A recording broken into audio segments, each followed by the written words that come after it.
Қайырлы күн, көгілдір экранның ар жағында бізді тамашалап отырған құрметті көрермендер.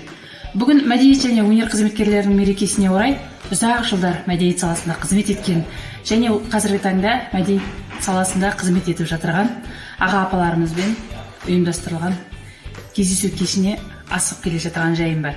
Ендеше санаулы минуттардан кейін сұхбатымызды бастаймыз. Бізбен бірге болыңыздар.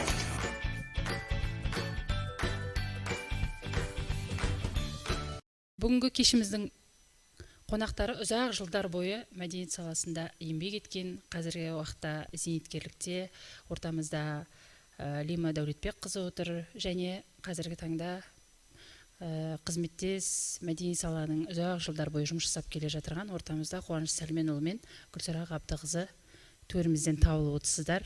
Қош келдіңіздер. Бүгінгі мынау сұхбатымызға арнайы уақыттарыңызды бөліп, ортамыздан табылып отырғандарыңызға алдымен үлкен рахмет айтамыз. Өздеріңізге белгілі 21 мамыр мәдениет және өнер қызметкерлерінің төл мерекесі болып белгіленген болатын. Осы айтулы мерекеде сіздердей ұзақ жылдар қызмет еткен, көпті көріп, қазіргі өсіп келе жатырған, арттарыңыздан еріп келе жатырған жас буынға деген айтар әңгімелеріңіз, тағылымды ойларыңыз ортаға салсын деген мақсатпен бас қосып отырмыз. Мерекелеріңіз құтты болсын. Әр заманның өзіндік соқпағы бар дейді. Сіздердің бүгінгі мынау айтылып отырғандай мейрам деп алғашқы тоқталып өттім. Жалпы сіздердің дәуірлеріңізде, сіздердің кезеңдеріңізде осы мейрам қалай тойланушы еді? Біріншіден енді мынау келіп жеткен төл мерекеміз мәдени қызметкерлер күнінің мейрамымен барша әріптестерімізді құттықтағым келеді. Мейрамдарыңыз құтты болсын, ұзағынан болсын деп айтқымыз келеді. Енді өнерлеріңіз үстем болсын. Біздің міндетіміз халыққа қызмет ету. Сондықтан да әрқашанда біз алда жүруіміз керек деп ойлаймын. Енді сұрағыңызға байланысты ол кезде енді нақты мәдениет қызметкерлерінің күні деген мейрам болған жоқ. Театр күні, тағы да басқа кино күні деген мысалға күндер болды жалпы. Енді сол датылы мейрамдарды тойладық. Енді театр менен мәдениет қай уақытта бірге ғой енді. Рахмет. Байқайым, шынымен де бұл мейрам тек қана бертін келе тойланып келе жатырған мейрам. Ал оған дейін менің естуімше сіздер барлық мекемелердің айтулы мейрамдарын тойлауға атсалысқан жандарсыздар. Оған көзім жетіп, куә болып жүрмін. Жалпы ұстаздар болсын, немесе жаңағы мемлекеттік қызметшілердің мейрамы болсын, сол ортада ең басында бас көрсетіп жүретін мәдени қызметкерлер. Сондықтан мен разымын, осындай мәдени қызметкерлер мейрамы деп 21 мамырды белгілеп, бүгін сол мерекеге орай сіздермен осы жерде бас қосуымызға себеп болып отырғанына қуаныштымын. Келесі мынадай сұрағым бар сіздерге. Мәдениет саласында бәріңіз әріптес, замандас болып қызмет атқардыңыздар. Сіздердің жас аралықтарыңыз жұмыс жасауға немесе бірден бір жобаны қолға алуға белсенділік танытуда кедергісін келтірген жоқ па? Мектеп қабырғасынан бастап осы музыкаға, өнерге деген бір сүйіспеншілік болды. Ол енді оған себепкер болған мұғалімдеріміз әрине. Мұғалімдеріміз осы фестивальдарға, үлкен конкурстарға келіп қатыстырып жүрді. Айта кететін болсақ, Ғалымгерей Қажыгерейұлы, Оңат Мизамұлы ағаларымыз сол кезде ұстаз болды. Сол кісілер әкеліп осы жерде вокалдық аспаптарда үйретіп, осы өнерге жол сілтеген сол кісілер. Одан кейін жұмысқа орналасқаннан кейін осы Лима апаларымыз, Гүлсара апамыз осы жерде ол кезде бұл кісілер қызмет етіп отырған болатын. Енді осы кісілердің жаңағы үлкен буыннан алған тәрбиесін біздер алып, әрі қарай жалғастырып, осы уақытқа дейін қызмет етіп келеміз. Қазір міне жас буындар жұмыс жасап жатыр. Жаңа өзіңіз айтып отырғандай, байқауларда, конкурстарда деп тоқталып жатырсыз. Сол байқауларда өздеріңіздің жаңағы бәйгеге қосқан шәкірттеріңіз болды ма? Жалпы енді біздің мәдени саладан ұшқан мектептің сөзімен айтсақ, түлек деп айтады ғой. Жан жақта өздерінің белсенділіктерін көрсетіп, Қаратөбенің атын шығарып жатырған азамат-азаматшалары өте көп. Солардың ішінде нақты осындай жолға салып тәрбиелеген ұл қызмет деген сияқты шәкірт деп айтылатын, тоқталып кететін жандарыңыз бар ма? Ол кездегі мектеп оқушылары осы сахнадан осы жерден бәрі түлеп ұшты. Солардың ішінде енді өздеріңізге белгілі, мысалы ауданға белгілі, қазір облысқа, республикаға белгілі танымал әншілер бар, ақындар бар. Барлығы да осы қара шаңырақтан түлеген жігіттер мен қыздар. Сол жаңа айта кететін болсақ, таң аттан бастап таң атынымыз Арынғали қазір деген Алматыда сол ақын әрі қазір деген әндер жазып жүр. Үлкен жаңа әншілерге. Содан кейін жаңа Асқат ініміз бар, Үрпек. Ол да қазір үлкен жақсы киноларға түсіп, бір жағынан әнші өзі жүргеніпті бітірді, жаңа Муздраманы бітірді. Сондай осы жерден түлеген жастарымыз бар ғой енді. Болашақта да солай ары қарай осы қара шаңырақтан көптеген жұлдыздар шығады деп ойлаймыз. Рахмет Қуаншаға жауабыңызға. Енді жалпы енді мәдени сала уақытпен санаспайтын, күні түні еңбек ететін, қызығы мен қиындығы қатар жүретін сала болып саналады. Осы бір еңбек еткен жылдарыңызда, осы жерде осы шаңырақтың астында өздеріңіздің бастарыңыздан өткен қызық оқиғалармен бөлісе өтсеңіздер.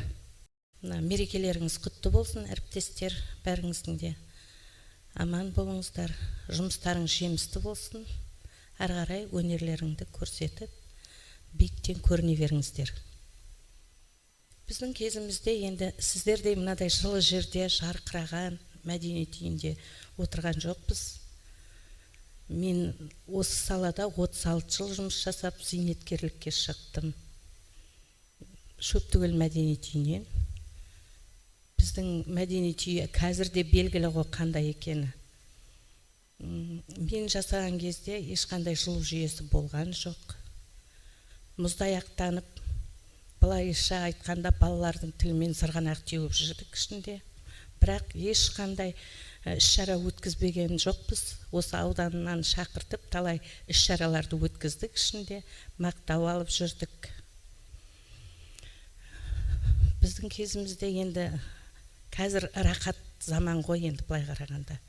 Біздің кезімізде автоклуб дегендер болды. Мына Қуаныш Гүлсаралар біледі. Ауданның автоклубын қосқанда 9 автоклуб болдық. Байқаулар өтетін неше түрлі. Талай автоклубпен далада қалдық. Мына марқұм болып кеткен Айсұлу апамыздың 2 баласы қасымызда жүрді. Бір-бірімізден жылтып отырдық оларды. Талай қыста далада қалдық. Итеріп жүрдік автоклубтарымызды. Бұлай айтқанда көп қой енді. Атшанадан атарбаға мініп дейсің. Атшанадан атарбаға мініп жүрдік талай. Біліп отыр ғой бәрі де. Рахмат мына 2 Қуаныш пен Гүлсараға менімен бірге жұмыстас болғанда талай өздерінің жастық неше түрлі іс-шара өткізу жөнінде көмек көрсетіп жүрді. Айтып, апай былай істесек қалай болады деп. О жақсы мен қуанып кетем деп. Вот сондай іс-шаралар болды. Жақсы. Гүлсара апа, қызық пен қиындық қатар жүреді ғой. Тоқталып өтсеңіз. Енді бүгінгі ұйымдастырған іс-шараларыңызға көп рахмет. Біздерді елеп ескеріп келе жатқан 21 мамыр мәдениет өнер қайраткерлерінің күні құтты болсын баршамызға. Енді жастайымыздан осы саланы таңдағаннан кейін жұмыстың қай жұмыста да қиын мен қызығы қатар жүреді.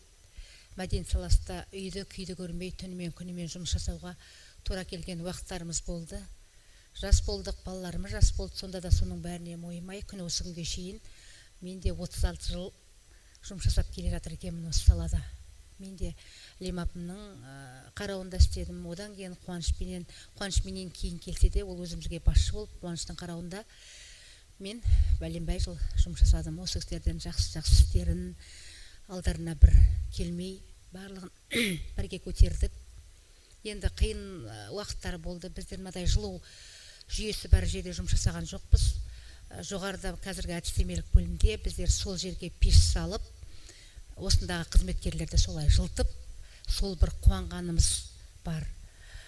Сонда осы аудан басшылығы залды жылтыңыздар, халықты жылтыңыздар, өздеріңіздің жылынғандарыңызға жаңадай не қылмай, үлкен халықпен жұмыс жасайтын жер, халықпен жылтыңыздар деп, бірақ енді қолымыз қысқа болды.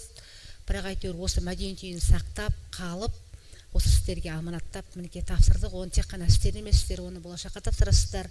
Осы мәдениет үйі тек қана ауданымыздың халқына, елімізге, жұртымызға жақсы өнерлі балаларды тамаша шығарсын деп ойлаймыз.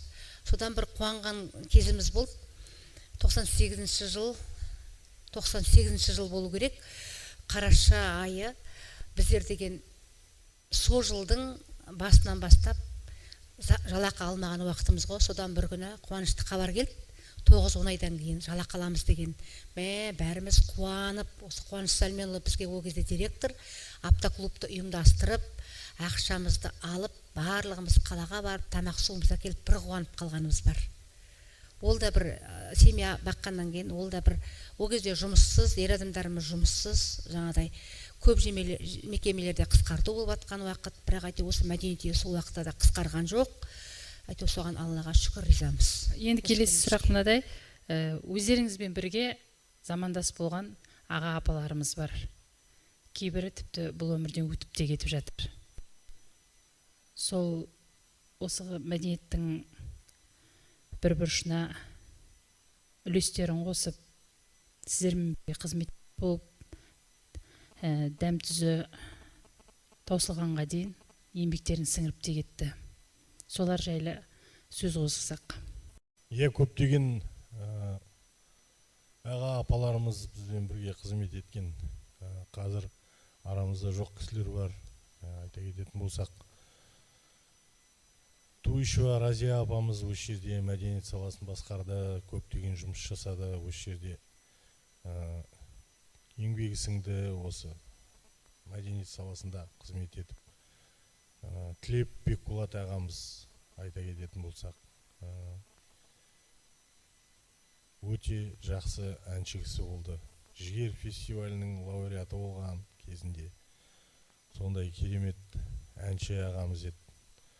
Одан кейін Әсемгүл апамыз болды, иманды болсын. Ол кісі осы жерде көптеген конкурстарға қатысып, облыста, ауданда, республикада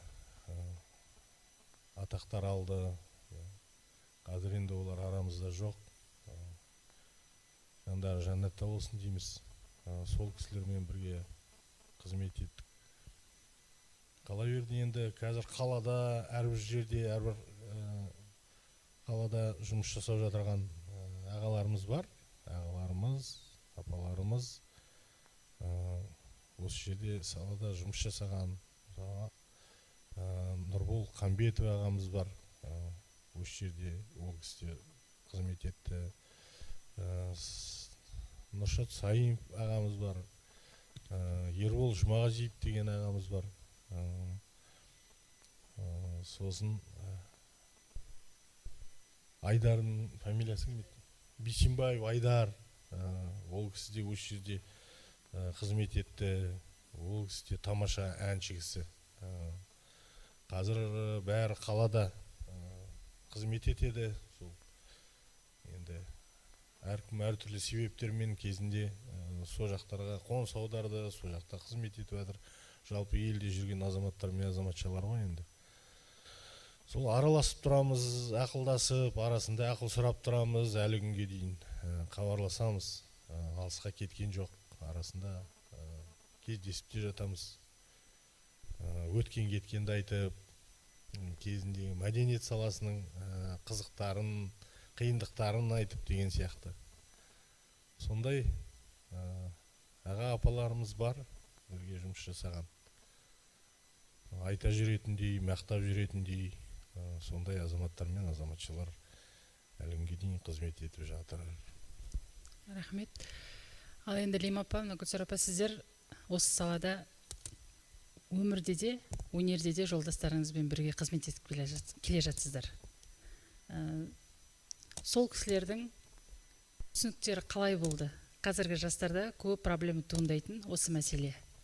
Мәдени саланың адамы жалпы енді жаңа айтып жатыр ғой, уақытпен санаспайтын, күні мен түні өзгеріп жатады, тұрақты регламент жоқ дейміз. Сондай кезде сіздердің жан-жарларыңыздың түсіністігі қалай болды? Қолдау қандай болды? Сол жағына тоқталып өтсеңіздер. Жақсы, сұрағыңа жауап берейін. Әлбек өзім жолдасым ғой, енді екеуміз бірге жұмыс жасадық. Тұрмысқа шықпай тұрғаннан біргеміз ол Жаңғаланың оркестрінде домбырада болды. Мен осы Қаратөбенің оркестрінде болдым. Мен Назым Қожаева апайға рахмет айтқым келеді. Мен осы жетістікке, осындай дәрежеге жеткізген сол кісінің арқасы. Саржайлау әнін түсіріп, нотаға осы әнді қалай да орындайсың деп, сол әнменен әйтеуір бірталай жерді шарлап келдім.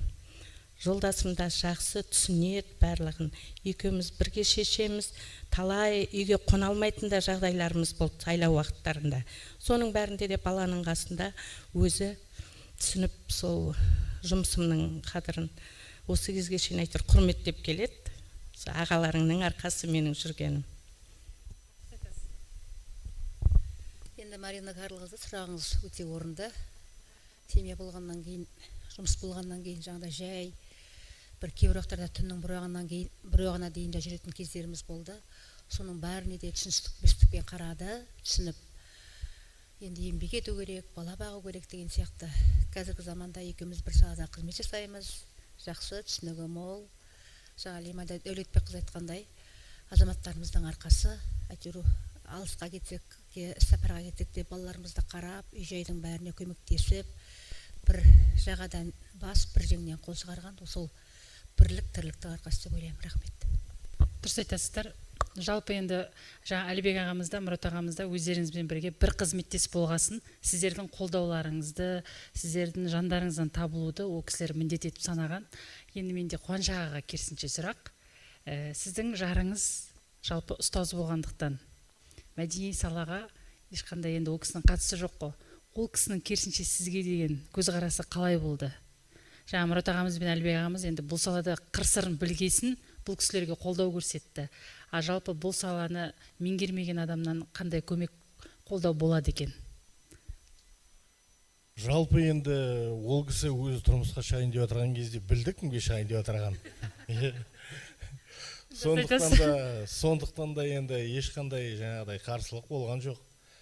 Қай уақытта да енді жаңағы апаларымыз айтқан сияқты, даже кейбір кездерде тіпті осында қонып жатып та жұмыс жасаған күндеріміз болды. Жаңағыдай сайлау кездерінде, үлкен шаралар өтетін кездерде, үлкен конкурстар өтетін кездерде, сол кездерде түнімен жұмыс жасап жататын уақыттар болды. Сол кездерде бәріне түсініспеншілікпен қарап, сол жалпы жаныңыздан табылып, сізге қолдау көрсете білді деңізші. Қолдау көрсетіп жатыр, ол кісіге де рахмет көп айтып қоямыз. Жалпы менің түйінім сол еді. Жалпы жандарыңыздан табылған жан-жарларыңыз сіздерге қолдау көрсетіп, осынау бір қызығы мен қиыны қатар жүрген салада сіздерге демеу бола білгендеріне мен сіздердің аттарыңыздан да, өзімнің атымнан да алғыс айтқым келеді. Аман жүрсін, ұзақ ғұмыр берсін ол кісілерге де. Енді Қуаныш аға, жаңа өзіңіз айтып отырғандай, осы салада ұзақ жылдар қызмет еттіңіз, одан кейін басшылық қызметте жүрдіңіз. Мынау енді біз келгенге дейін де сіз басшылық қызметте отырдыңыз. Менің байқағаным, әлі күнге дейін артымыздан жаңағы өсіп келе жатырған, орналасып келіп жатырған жас буындарымыз сізбен қытты қызметтес болған әріптестерімізден айтылып жатат, жас буындарға біздің кезімізде Қуаншаға директорлық қызметте болғанда, ой, ол кісі деген бізді ешқашанда жаңағы айтады ғой, сынамайтын, уақытымызбен жаңағы санаспайтын, бүгін ренжісе ертеңіне ұмытып кететін деп, сіз туралы біз көп деген жақсы мақтаулар естіп жатамыз. Жалпы енді бұрынғы мен қазіргі заманның әрине қоғамда өзгерісі бар, әр уақыт өзінің уақытын алады. Менің айтайын дегенім, жалпы өзіңіздің қандай ұстанымыңыз болды осы жолда? Басшының қызметкерлерге деген көзқарасы. Қазіргі кезде толықтырып қандай айтып кетер едіңіз? Мәселен, жаңағы қалай қарауындағы қызметкерлерді әңгіме ол қамшылап тәрбиелеп бағындыру емес, сіздің тәжірибеңізде менің байқағаным, өзіңіздің сөз саптауыңызбен, өзіңіздің түр тұлғаңыз суық болғанымен, сіздің жүрегіңіз өте жұмсақ адам екенін мен бірнеше мәрте көріп, көзімді жеткізіп жүргенім анық. Сол туралы өзіңіздің ойыңызды жалғастырып жіберсеңіз. Енді жалпы жаңа айттым ғой, 12-13 жылдай директорлық қызмет атқардым. Сол кезде енді қазірде бар, көпшілік қызметкерлер осында істейтін, барлығы да біледі, қалай жұмыс жасады, қалай бірге жаңағы проблемалар шешілді. Осы жердегі үлкен жаңағыдай концерттер, үлкен конкурстар, фестивальдер мысалға өтіп, талай осындай шаралар өтті мысалға. Сол кезде енді мақсат бірлесіп қоян қолтық жұмыс жасау болды да. Кемшілік іздемей адам бойынан, яғни қайткенде де осы саланың жұмысын жандандыру басты мақсат болып салды. Осы саланың жұмысын жандандыру, халыққа қызмет ету біздің басты мақсатымыз. Сондықтан да енді біздер сахнаға шыққанда сол халық біздерді көріп, біздердің әндерімізді тыңдап, біздің қызметкерлердің өнерін көріп, осы жерден демалып кету болды ғой мақсат. Сондықтан да қоян қолтық бірлесіп, бір үйдің баласындай болып жұмыс жасауға тырыстық. Жалпы қазіргі таңда карантиндік талаптарға сай көптеген шараларымыз онлайн форматта өтіп жатыр. Сіздердің дәуірлеріңізде мүлдем ондай жағдай орын алмаған. Айырмашылығы жер мен көктей. Жалпы сол ұйымдастырылып жатқан мәдени шараларға көңілдеріңіз тола ма? Немесе әттеген-ай мына шараның бір мына жағына қарай өзгертіп, немесе мына жастардың ойына мынадай шара неге ойға келмейді деген сияқты қосатын ой пікірлеріңіз болса. Мына елдегі жағдайға байланысты өтіп жатқан онлайн шараларымызда енді жақсы деңгейде өтіп жатыр. Енді бұйырса осы індеттен аман есен құтылып, барша осы елімізге жақсы іс-шараларды одан сайын көбейтіп, халық қошеметіне бөленеміз деген ойдамыз. Енді сіздер бұрын біздер сияқты жас болғаныңызбен қазіргі таңда біз сіздерге қарап бой түзеп жатамыз. Қазіргі таңда сіздер Қуаншаға өзіңіз вияны дамытып жатырсыз. Гүлсара апамыз әжелер тобын құрып, өзінше жұмыс жасап жатыр. Сол бағытта жоспарларыңызды, болашақта ойластырып жүрген ойларыңыз болса, бөлісе кетсеңіздер. Бүгінгі таңда мәдениет бөлімінің басшысының қолдауымен, осы мәдени демалыс орталығының директорының қолдауымен жақсы жаңа аппараттар алып келді. Енді қазір карантинге байланысты көптеген шараларымыз тоқтап тұр. Көптеген үйірмелеріміз тоқтап тұр. Қазір оқушы балдарды шақыра алмай отырмыз деген сияқты. Жалпы алда жоспарлар бар. Сол жаңа вокалдық аспаптарды оқушыларды дайындап соған шығаруға. Және де сол енді бұрынғы буындар бар. Сол вокалдық аспапта ойнаған үлкен ағаларымыз бар деген сияқты осында. Солардың бәрін жинап, осы халыққа бір жақсы концерт беру ойымызда бар. енді 10 шақты жыл болып қалғаннан кейін мен сол үйірмені басқарғаныма асыл әжелер деген енді мәдениет бөлімінің аудандық мәдениет үйінің қолдауымен былтырғы жылы киім тіктіріп берді менің әжелер ансамбліме. Енді рахмет айтамыз оған. Онымен қоса жалпы жоспарымызда бар, әжелермен қоса келіндерде клубын ашқымыз келеді болашақта. Сосын жаңағы әжелер ансамблінің жалпы мақсаты халықтың әндерін насихаттау, өлтірмеу, ұрпақтан ұрпаққа жалғастыру. Мына Лима апамыз сол әжелер ансамбліміздің белді мүшесі. Жалпы жаңа Қуаныш Сәлменұлы айтқандай, жалпы бізде жаңадай мақсатымыз елді мекендерді аралау, халыққа жақсы қызмет көрсету. Оның орнына жаңадай болашақта жоспарым енді Құдай қалап жатса үлгілі болсын, атақ алып әжелер ансамблін ары қарай жалғастырып, дені сау болып жатса, зейнеткер болсам да сол әжелер ансамблінің мүшесі болып жүре бергім келеді.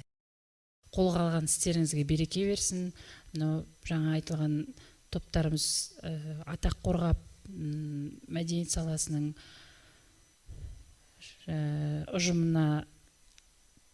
ұжым қосылса ол жақсы ғой.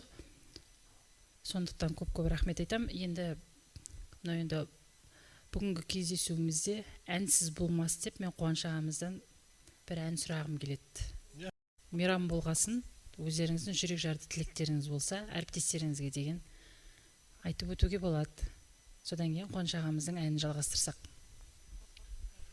Мен енді өзіммен бірге жасаған негізі осы салада Шөп түгел ауылынан көп қызметкерлер қазір ірі салаларда жасап жатыр. Мына Талант Арғынғали, менің өзімнің 4-ші класс оқығаннан бастап сүйрелеп, ақындар айтысына қатыстырып, мектепаралық қатыстырдым. Айдос Шапақов, Таңат Жексенбаев сүйрелеп жүрдім, осы талай осында келіп қатыстырып. Кенжегүл, Ырысгүл бәрін мерекелермен құттықтағым келеді. Қалып қойып атқан мәдени қызметкерлер болып атса есімде жоқ болды. Ажар Берқалиқызы музей саласында жасаған. О да менің қармағымнан шықты. Мен соларды көргенде, солар өлең айтып отырғанда бір марқайып қалам. Ой, еңбегімді ақтады-ау деп. Рахмат. Енді мейрам барша мәдениет қызметкерлерге құтты болсын. Еңбектер жемісті болып, мынау осы індеттен құтылып, мәдениет үйлері ашылып, залға кісі толып, сағынған сахнамызға қайтадан оралып, бірге болайық, халықпен бірге болайық. Әніміз әуелей берсін, мейрамымыз құтты болсын. Барша әріптестерімізге жақсылық тілейміз, жұмыстарына жеміс тілейміз.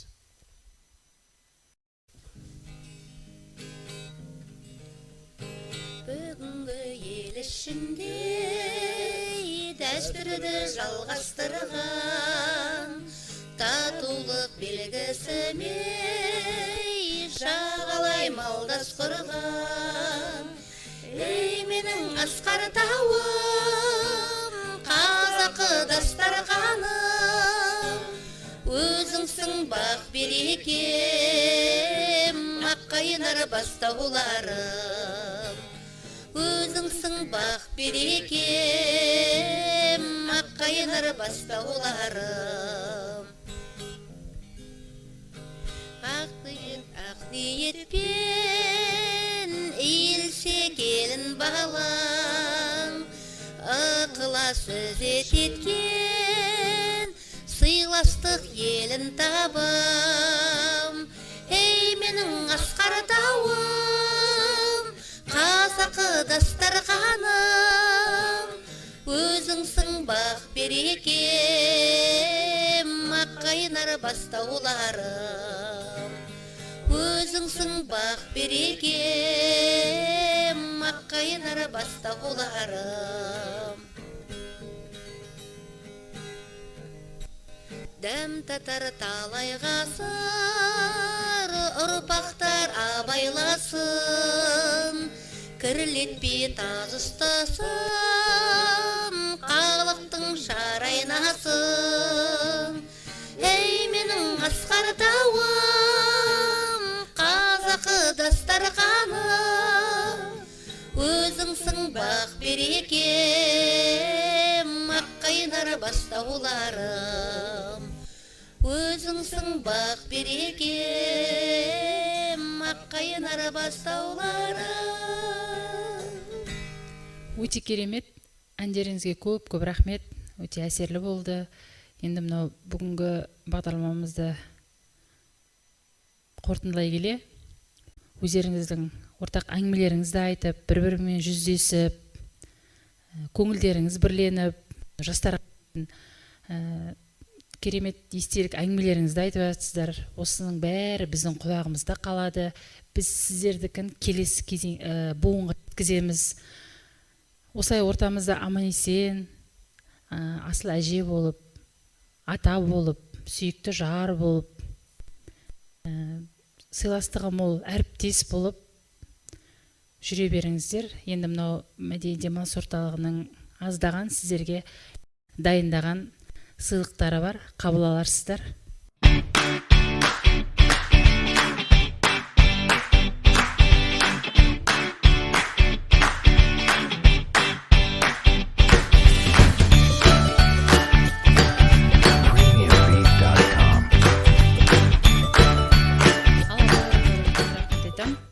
Енді бүгінгі мынау сіздерге дайындалып келген смайлик дейді ғой, қазіргі жастардың сөзімен айтқанда. Жалпы бүгінгі кештен алған әсерлеріңізді осы смайлик арқылы көңіл күйлеріңізді жеткізсеңіздер.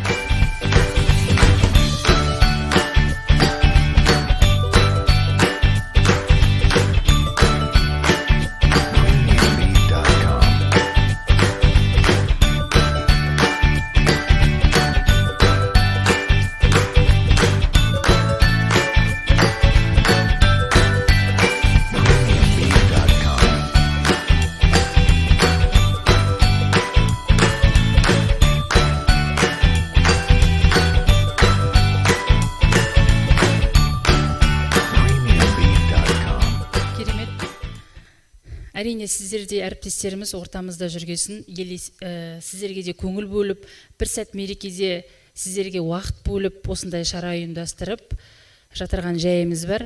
Орталарымызда денсаулықтарыңыз мол болып, еңбектеріңіз жана берсін, жанұя бақытын тілеймін. Тек қана жақсы күндерде кездесейік. Аман жүріңіздер.